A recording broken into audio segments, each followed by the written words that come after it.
the business in the rural areas is on the border people. They mobilize farm produce, they move farm produce, they move they move equipments, they move shopping materials. Basically, anything that is happening in the rural areas is actually by the border. They are basically the Honorable KJ. You are doing a very good job. But I would like you to give the Honorable Nyikal time to think so that he can make his contribution. Okay. Basically, they are actually the wheels of our rural economy. So their safety, Madam Speaker, must be guaranteed. We must support them in all ways. They are actually not only neglected in terms of security, but even in terms of health, in terms of insurance, even in the transport industry itself.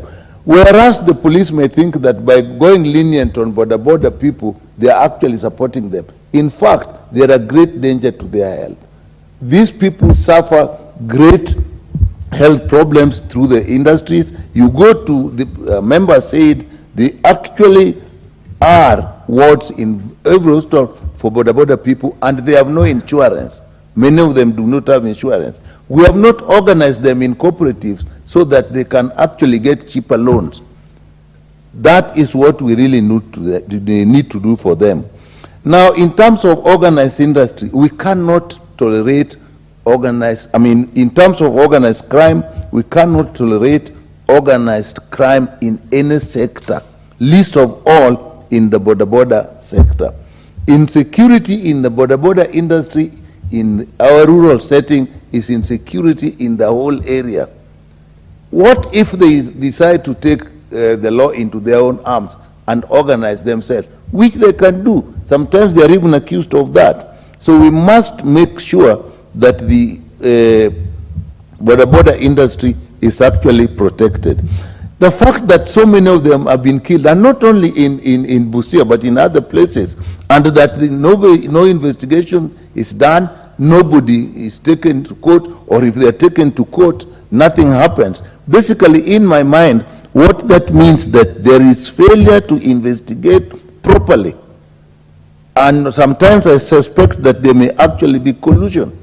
How can it happen? What Honorable Emase is describing in an area where there's a complete security system, starting from the commissioners, the deputy commissioners, the chiefs, the assistant chiefs, the clan elders, the district criminal investigation officers, the NIS.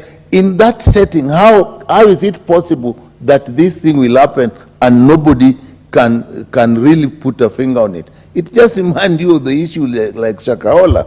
So, Madam Speaker, I think the security system must come up not only in Busia, but across the country to protect the border people, to protect all the people that are in this industry. And more importantly, I think we must start looking at organizing the border people in cooperatives, register them cooperatives as was tried, so that if the border people saved just 50 shillings a day, each one of them, the amount of money they'll be raised will be so huge, they will not need to go to these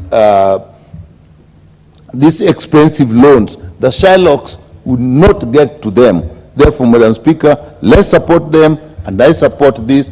And Honorable Emase, I think we need to take this further and look at the whole area of supporting the border industry. Thank you, Madam Speaker. Thank you very much, Honorable Dr. Nyikal. Now it is the opportunity, the Honorable John Waweru, member for Dagoretti South.